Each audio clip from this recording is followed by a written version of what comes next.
Doctor Yunus and his advisers versus the arm forces.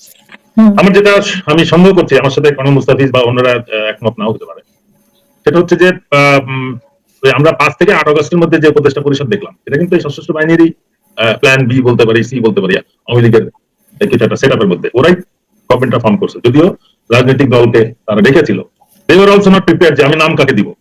Meeting এ ডেকে বলছে নাম দেন, কিন্তু ওই সময় স্টুডেন্টরা তো জানতোই না যে কিভাবে কি হয়েছে, কি প্রত্যেকে কি হয়ে গেল। আমরা তো কিন্তু আমি কিন্তু I am talking from the experience of being on ground on the road. বাসায় বসে যে টিভি দেখে আমি মন্তব্য করতেছি তা কিন্তু না। I was physically on the road whole day for days, especially একটা 1 আগস্টের পর থেকে রাস্তায় ছিলাম। ওই সময় কিন্তু ছাত্রদের জন্য ইট ওয়াজ এ সারপ্রাইজ যে এইভাবে এটা সাকসেসফুল হয়ে যাবে। ওরাও চিন্তা করে নাই কিভাবে এটা সামলানো হবে।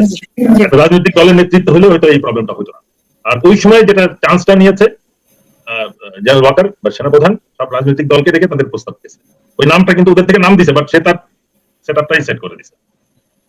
এবং সেটআপটা এমন ভাবে করা হয়েছে, কেউ কিন্তু আমি যেহেতু নাম দিয়ে দিছি, আমি কিন্তু I am party to that advisory পরিষদ, তাই না? আমি 5 জনের নাম দিছি, একজনের নাম দেয় না।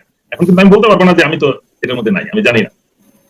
রাজনৈতিক দলের উচিত ছিল যে আমরা তোমাকে তো উইন ওভার করছি, you also surrender and then will form the government. তাহলে কিন্তু যেটা হতো যদি একটা নিউট্রাল এবং আমরা যেটা আশা করতেছি ওরকম একটা উপদেষ্টা পরিষদ আমরা পেতাম, যারা কার্যকর, যারা এই আন্দোলনের সাথে জড়িত। ওই হঠাৎ ফেসবুক লাল করে দিয়ে আমি আন্দোলনে চলে আসলাম, 17 বছর আমি লীগের সাথে যোগসাজশ করে দেশটাকে 14টা বাগায় দিয়ে ফেসবুক লাল করে আমি নেতা হয়ে যাওয়ার চেষ্টা করতেছি। এই ধরনের কিছু প্রচেষ্টা এখনো চলতেছে। সুতরাং আমরাও কিন্তু সজাগ এইগুলোকে প্রিভেন্ট করার জন্য। আমার থেকে বেশি কর্নেল মুস্তাফিজ আরো বেশি ব্যাপারে ভোকাল হবে, he is always talking about it. আমি মনে করি যে সশস্ত্র বাহিনীর মধ্যে যেটা এখন হচ্ছে গ্যাপটা সৃষ্টি হয়েছে, এটা হওয়া উচিত না। এটা আরেকটা কারণ হচ্ছে আমি যেটা আবার হামলি বা পোলাইটলি যেটা বলবো, ডক্টর ইউনুস তো আসলে না পলিটিশিয়ান না bureaucrat. It is doctor Yunus is doctor Yunus, he has his own way of doing things. আমার মনে হয় উনি দেশটাকে ওইভাবে চালাচ্ছেন যে আমাদের মনে হয় ইমিউন সিস্টেমটাকে, পলিটিক্যাল সোশ্যাল ইমিউন সিস্টেমটাকে উনি ডেভেলপ করতে চাচ্ছেন। ওই জন্য অনেক জিনিস উনি ওভারলুক করছেন। যে ঠিক আছে, এনএসআই ডিজি আমাকে রিপোর্ট দেওয়ার কথা দিচ্ছে না, ডিজিএফআই ডিজি আমার কাছে এসে ডেইলি রিপোর্ট করার কথা, আমাকে ব্রিফ করার কথা করছে না। ফাইন, লেটস সি কতদিন না করে পারে, বা আমি যা পাবো এদিক ওদিক থেকে খবর সেটা দিয়ে চলবে, বা এদিক ওদিক একটু মুভমেন্ট হোক, দেখি না কি করে। বাট সবাই কিন্তু এই জিনিসটা বিবেচনায় নিচ্ছে যে তারা সত্যিকার অর্থে যেটা উচিত এনএসআই বা এই গ্যাপটা পূরণ করা উচিত ছিল, জেনারেল হাফিজের এই গ্যাপটা পুরো করা উচিত ছিল, উনি সেটা করেন নাই। যেটা ওনার ব্যর্থতা বলি আর অযোগ্যতা বলি বা ইন্টেনশনাল বলি, এটা জাতি সিদ্ধান্ত নিবে, আমি কোনো সিদ্ধান্ত দিব না। যে ডিফেন্স অ্যাডভাইজার ডক্টর ইউনুস যিনি আছেন, উনি তার দায়িত্ব পালন করলে আর্মির সাথে এই উপদেষ্টা পরিষদের যে গ্যাপটা আমরা ফিল করতেছি বা মনে করছি একটা গ্যাপটা হয়তো আর থাকবে না। এবং এই কারণেই সশস্ত্র বাহিনীর যে গত 16 বছরে যে অন্যায় অবিচার অত্যাচার হয়েছে, অফিসাররা সাফার করেছে, চাকরি হারিয়েছে, এটা নিয়ে আমরা এখন পর্যন্ত কোনো সিদ্ধান্ত বা কোনো প্রোগ্রেস দেখিনি। যেটা হচ্ছে সেটাও একটা অনিয়ম। আমি একটু আরেক মিনিট সময় নিব। একটা বোর্ড গঠন করা হয়েছে, সেনাপ্রধান বোর্ডটা গঠন করেছেন, কিন্তু সদস্যরা হচ্ছে প্রেসিডেন্ট হচ্ছে এনডিসির কমান্ড্যান্ট, উনি কিন্তু he comes under doctor Yunus. ওখানে সদস্য আছে এনএসআই এর একজন প্রতিনিধি, they came under government. DGFI comes under doctor Yunus. এই সদস্যদের নিয়ে যে বোর্ড হবে, that has to be approved by doctor Yunus. আমি জানি না যে ডক্টর ইউনুস ওই বোর্ড অ্যাপ্রুভ করেছেন কিনা। This is suppose to be inter service board, মানে 3 সার্ভিসেরই রিভিউ করার কথা, কিন্তু তারা করতেছে শুধু আর্মি অফিসারদের নিয়ে তারা বসতেছে। এবং কতটুকু সিরিয়াসলি বসছে সেটা নিয়ে একটা 12, 14, 15, 16 জন প্রতিদিন বিকালে বসেন এবং তারা অফিসারদের সাথে কথা বলেন। এরা কেন বসে, কি মানে ইন্টেলিজেন্স গোয়েন্দা প্রতিনিধি কেন একটা রিভিউ বোর্ডের মধ্যে থাকবে, এটা আমার একটা প্রশ্ন। একটা আন্তঃ সার্ভিস বোর্ড প্রধান উপদেষ্টা যদি অ্যাপ্রুভ করে দিয়ে থাকেন তাহলে ঠিক আছে, তাহলে সেটা 3 সার্ভিসের বিষয়টা বিবেচনা নেওয়া উচিত, কিন্তু তারা শুধু আর্মির বিষয়টা বিবেচনা করছে। এখানে একটা গ্যাপ। আর তারা যে রিকমেন্ডেশন দিবে এটা তো ডক্টর ইউনুসকে অ্যাপ্রুভ করতে হবে। উনি কতটা জানেন এই বিষয়? উনি যদি সম্পূর্ণ 3 সার্ভিসের উপরে দায়িত্বটা দিয়ে থাকেন, দ্যাট ইজ ডিফারেন্ট। আমি কোনো কিছু যাবো না, তোমরা তোমাদের বাহিনী সামলাও। In that case it is possible যে ওনার নামে বোর্ড হচ্ছে এবং ওনার নামে কাজ হচ্ছে। কিন্তু আমাদের চিন্তার বিষয় যেটা, এটার মধ্যে যেটা আমরা ফিল করতেছি, এই বোর্ড তাদেরকে কনসিডার করতেছে। আওয়ামী লীগের মধ্যেই মুস্তাফিজ ভালো বুঝবে, কর্নেল মুস্তাফিজ, যে ওই শফিউদ্দিন বাহিনী versus Aziz versus IKB, all this, তাদের নিজেদের দ্বন্দ্বের কারণে অনেক অফিসার কিন্তু সাফার করছে। যে আইকেবির পরে যে আসছে সে তার আগের ওই পন্থী সব তাদেরকেও সুপারসিড করে দিছে, অবসর দিয়ে দিছে, কোনো কারণে তারা চলে গেছে। এদেরকে নাকি এখন দেখে প্রমোশন দেওয়ার একটা চেষ্টা চলতেছে। এই বোর্ড তাদেরকেও কনসিডারেশনে নিয়ে আসছে। কিন্তু এখানে তো বিষয় না, তোমরা তো ওই সরকারের সহযোগী ছিলা, তোমরা প্রমোশন পাও নাই, তোমরা বিবেচিত হও নাই, you retired and your time is over, your chance is over. কিন্তু যাদেরকে অন্যায়ভাবে চাকরিচ্যুত করা হয়েছে তাদের ব্যাপারে কিন্তু কোনো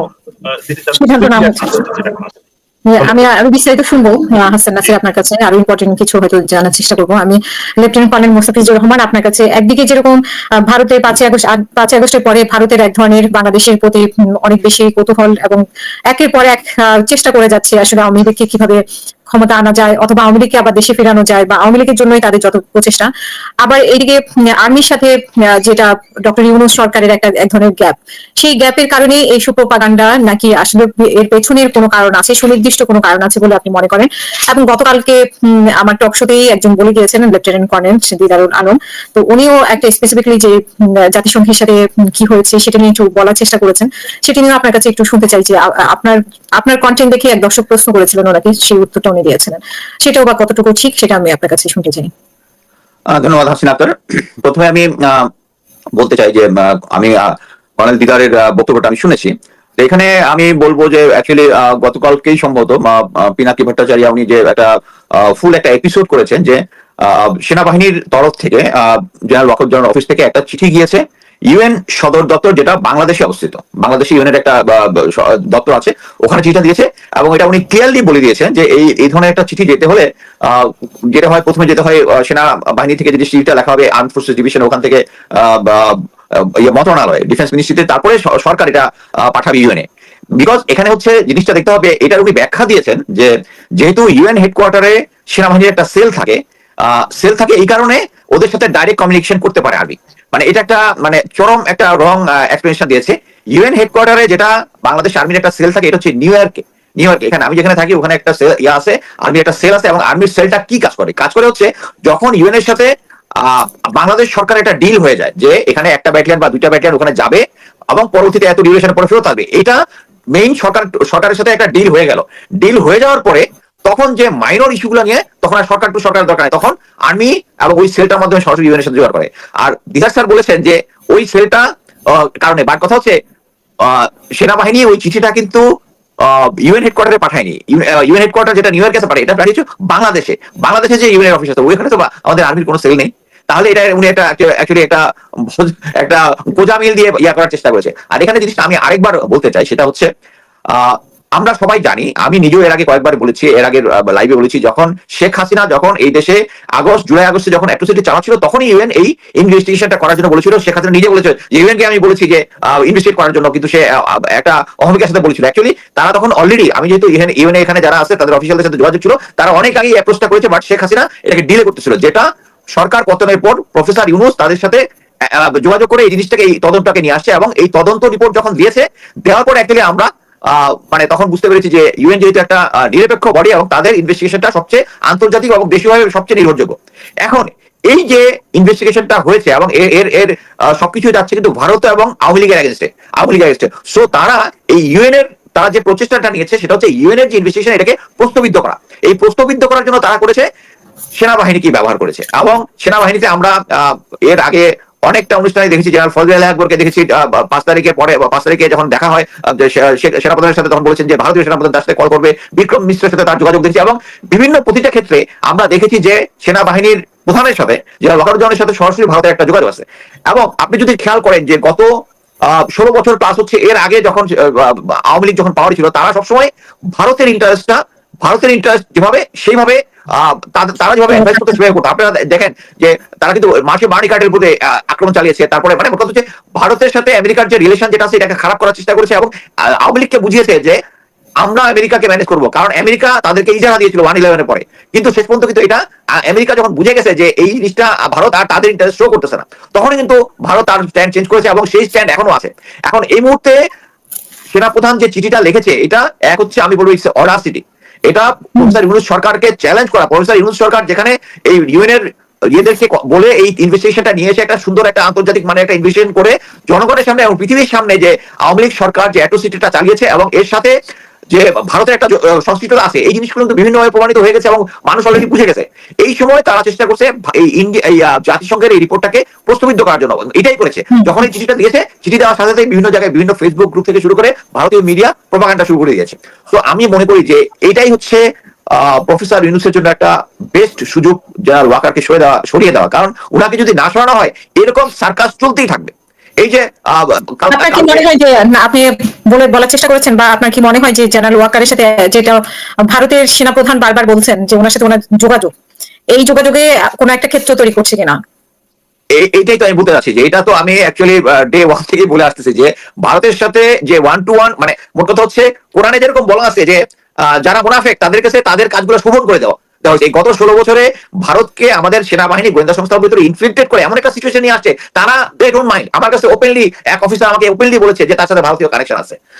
মানে এটা একটা ওপেন সিক্রেট, এবং এই জিনিসটাকে এই কারণেই কিন্তু এই যে স্যার যে লেফটেন্যান্ট জেনারেল শাহিন স্যারের কথা বললেন, এই শাহিন স্যার কিন্তু যখন আগস্টে বিপ্লবটা চরম আকার ধারণ করে তখন অজিত দোভালের কাছে মেসেজ পাঠিয়েছিল, ওই মেসেজ পাঠিয়েছিল যে জেনারেল ওয়াকার কন্ট্রোল পারতেছে না, তাকে যেন সেনাপ্রধান করা হয়। এবং এটার পরে জেনারেল ওয়াকার তাকে ডেকেছিল, ডাকার পরে প্রমাণ সহ, যেহেতু এনটিএমসি তাকে এটা ডাটাটা দিয়েছিল, কিন্তু এই প্রমাণ সহ দেওয়ার পরে তাকে কি করেছে, ওই জায়গা থেকে সরিয়ে সিরিয়া থেকে সরিয়ে তাকে একটা ইনস্টিটিউশন, একটা ট্রেনিং ইনস্টিটিউশনে পাঠিয়ে দিয়েছে। কারণ কি? কারণ জেনারেল শাহিনও ভারতের লোক, জেনারেল ওয়াকারও ভারতের লোক। মানে এই জিনিসটা মানে যতভাবে সবার সামনে, এবং আমি মনে করি যে সমস্ত ঘটনা ঘটেছে, এবং আমরা আগস্ট বিপ্লবের সময় আমরা ভারতীয় পুলিশ বাহিনীকে দেখেছি আমাদের ইয়াতে করতে, এয়ারপোর্ট দিয়ে ভেঙে যেতে দেখেছি, বিভিন্ন প্রুফ থেকে দেখেছি। আমি নিজে বলেছি যে যখন বিভিন্ন ডিস্ট্রিক্ট থেকে পুলিশদেরকে ঢাকায় আনা হয়েছিল, তখন খুলনাতে 26 জনের একটা ইন্ডিয়ান পুলিশের একটা দল ছিল, সে তারা তো জাহানাবাদ ক্যান্টনমেন্টে ছিল। তখন আমি পোস্ট দেওয়ার পরে তারা ওখান থেকে সরিয়ে গিয়েছিল, এবং তাদের সাথে রাবার বুলেট থেকে শুরু করে মানে যে কি বলে এটা স্টান গ্রেনেড, এই সমস্ত জিনিসপত্র ছিল ভারতের। তারা ছিল কি, তারা নাকি ভারতীয় কি বলে অ্যাম্বাসিডর গার্ড। সো এই জিনিসগুলো ইজ ওপেন সিক্রেট, এবং ভারত বারবার জেনারেল ওয়াকারকে দিয়ে চেষ্টা করতেছে বাংলাদেশের বিরুদ্ধে একটা অস্থিতিশীল পরিস্থিতি সৃষ্টি করার জন্য। এবং জেনারেল ওয়াকার, আমি জানি না, আমি মানে একজন সাধারণ বুদ্ধির মানুষ হলেও এটা ক্লিয়ারলি বোঝার কথা যে বর্তমানে উনি যে স্ট্র্যাটেজিটা নিয়েছেন, উনি যেটা স্ট্র্যাটেজিটাকে উনি এখন সবার মধ্যে প্রোপাগান্ডা করার চেষ্টা করতেছেন। এখন দিদা স্যারকে দিয়ে দিদা স্যারকে বলার চেষ্টা করতেছেন যে তার এই জিনিসটা লজিক্যাল ছিল। প্লাস রিটায়ার্ড অফিসারদের একটা গ্রুপকে, এই যে হাসান নাসির স্যার এটা আরো জানে যে সমস্ত অফিসাররা সরকার এবং গোয়েন্দা সংস্থার কথা মতো কাজ করবে, তারা যারা চাকরি পেয়েছে তাদের গুলো আগে সমস্যার সমাধান হয়ে গেছে। সেখানে একজন 10 লঙ্কের অফিসার যাকে মেজর মকসুল তখন মানে বিডিআর কারণে দিয়ে কথা বলার জন্য তাকে তুলে নিয়ে এসে তার দাঁড়িয়ে একটা করে ছিঁড়েছে। এটা বাংলাদেশ আমি সবাই জানে, কিন্তু ওই অফিসারের কিন্তু এখনো জেনারেল ওয়াকার কিন্তু ওই অফিসারকে চাকরি এখনো ফিরিয়ে দেয়নি। এটা তো এখন ক্লিয়ার যে জেনারেল ওয়াকার যেটা করতেছে সেটা আওয়ামী লীগ যেটা করতেছে, এবং আওয়ামী লীগের সময় যাদের চাকরি গেছে ওই চাকরি গেছে, এবং যারা বিপ্লব এবং এই স্পিরিটটা ধারণ করে তাদেরকে কিন্তু দিচ্ছে না। সো আমি এটাতে আমি মনে করি যে প্রফেসর ইউনূসের এই জিনিসটা সিরিয়াসলি নেওয়া উচিত যে জেনারেল ওয়াকার যেভাবে সেনাবাহিনীকে বারবার, মানে প্রফেসর ইউনূস সরকারকে বারবার বাইপাস করে ইন্ডিয়ার সাথে কানেকশন তৈরি করতেছে। এবং এর আগে আমরা বলেছি যে উনি যে রাওয়াতে যে স্পিচটা দিয়েছিল, ইট ওয়াজ আউটরেজিয়াস। উনি পুরো ইউনূস সরকারকে আন্ডারমাইন করেছেন এবং দুনিয়াকে দেখাতে চেয়েছেন যে স্টিল প্রফেসর ইউনূস সরকার চালালো, general Waker is a stakeholder in this government. এবং এই জিনিসটাই পরবর্তী, হ্যাঁ কোনো প্রশ্ন করছে? না, আমি একটু সংক্ষেপ করতে বলছিলাম। আচ্ছা, মানে মোট কথা হচ্ছে আমি মনে করি যে জেনারেল ওয়াকার এরকম একটার পর একটা আউটরেজিয়াস কাজ করতেই থাকবে যদি প্রফেসর ইউনূস তাকে রিমুভ করার জন্য প্রয়োজনীয় ব্যবস্থা গ্রহণ না করেন। এটা আমি মনে করি যে একটু পলিটিক্স বুঝে, মিলিটারি বুঝে, তারা তাদের সাথে যে ভারতের কানেকশনটা আছে এটা মানে সবার কাছে ওপেন সিক্রেট এখন। বাট উনি কেন এই জিনিসটা আমলে এখনো নিচ্ছেন না, এবং আমি দেখতেছি প্রফেসর ইউনূস সরকারের প্রতি আমার 100% সাপোর্ট আছে। এই জন্যই, কারণ বিভিন্ন জায়গা থেকে আমরা, এবং ভারতীয় মিডিয়ার একটা যে জিনিসটা দেখতেছি, তারা কন্টিনিউয়াস ইউনূস সরকারের এগেইনস্টে বলতেছে। তার মানে হচ্ছে আমরা এখানে তারা জেনারেল ওয়াকারের পক্ষে বলতেছে, প্রফেসর ইউনূসের বিরুদ্ধে বলতেছে। সো এখানে আমি শেরবাংলা একে ফজলুল হকের সেই বিখ্যাত ডায়লগটা বলবো যে দাদারা যদি আমাদেরকে সাপোর্ট করে ধরে দিবেন, আমি সরকারের এগেইনস্টে কাজ করতেছি। সো এটা তো একটা ক্লিয়ার যে কে সরকারের ভারতের পক্ষে কাজ করতেছে আর কে বিরুদ্ধে কাজ করতেছে। এবং আমি মনে করি বর্তমানে প্রফেসর ইউনূস সরকারের সাথে এই ভারত অ্যাডমিনিস্ট্রেশন এবং ভারতের পররাষ্ট্রনীতি এবং সবকিছু যে কমফোর্টেবল না, এইটাই হচ্ছে আমাদের পজিটিভ জিনিস যে অলরেডি প্রফেসর ইউনূস যে কাজগুলো করতেছে এটা ভালো কাজ করতেছে। এবং আমি মনে করি জেনারেল ওয়াকারকে সরিয়ে দিলে, প্লাস হচ্ছে উনি যে বারবার যে সেনাবাহিনীর ভাবমূর্তির কথা বলে, যারা গুম খুন এবং বিভিন্ন ইয়ার সাথে জড়িত তাদেরকে সরিয়ে দেওয়ার আগ পর্যন্ত সেনাবাহিনীর ভাবমূর্তিটা উজ্জ্বল হবে না। আমি আপাতত এখানে শেষ করলাম। ধন্যবাদ। অনেক ধন্যবাদ। আমি ব্যারিস্টার বখরুল্লাহ, আপনার মনে ইফতারের সময়, মানে আমাদের এখানে আসলে ইফতারের সময় হয়ে যাচ্ছে, যার জন্য আপনাকে বিদায় দিতে হবে। আমি যদি অনুষ্ঠান কন্টিনিউ করবো আরো, কিন্তু আপনার কাছে জানার যে জামাতের হঠাৎ করে মানে ভারতের প্রতি একটু নমনীয় ভাব, সেটা নিয়ে অনেকের প্রশ্ন অনেকদিন থেকেই, এবং জামাতের সাথে বিএনপি নির্বাচন নিয়ে একটু পার্থক্য। জামাত চায় যে সংস্কারের পরে নির্বাচন, তারপরে সংস্কার করে তারপর নির্বাচন, কিন্তু বিএনপি চায় যে যত তাড়াতাড়ি সম্ভব, যেহেতু এই সরকারের প্রতি বিএনপির আসলে আস্থাটা কমে যাচ্ছে, এবং দিন দিন বিশেষ করে সংস্কারের কথা বলে ওরা হয়তো বা সময় ক্ষেপণ করতে চাচ্ছে, এমনটা ধারণা। আর ভারতের ইস্যু নিয়ে, যে ভারতের মিডিয়াগুলোতে যে প্রোপাগান্ডা, এইগুলো নিয়ে আপনার কাছে শুনতে চাই যে এখানে আসলে মানে সেনাপ্রধান সম্পর্কে যে বিতর্কটা উঠেছে, ডক্টর ইউনূসের ক্ষেত্রে যে বিতর্কটা উঠেছে, সেই বিষয়গুলোতে আপনার মতামত খুব সংক্ষেপে যদি 3টি বিষয় একটু বলেন। সংক্ষেপে আমি ভারত প্রসঙ্গে যে কথাটি বলছি, এটি একটি প্রপাগান্ডা। বাংলাদেশে ভারতের ইচ্ছায় সহযোগিতায় একটি অগণতান্ত্রিক ফ্যাসিবাদী সরকার চেপে বসেছিল, এই কথাটি আমরা স্পষ্ট করে বলেছি। এবং বাংলাদেশের স্বার্থের ব্যাপারে, স্বাধীনতা সার্বভৌমত্বের ব্যাপারে আমরা কারোর সাথে নমনীয় নই, কারোর সাথে আমরা আপোষ করতে প্রস্তুত নই। এই দেশ আমাদের, আমরা মনে করি এই মুসলিম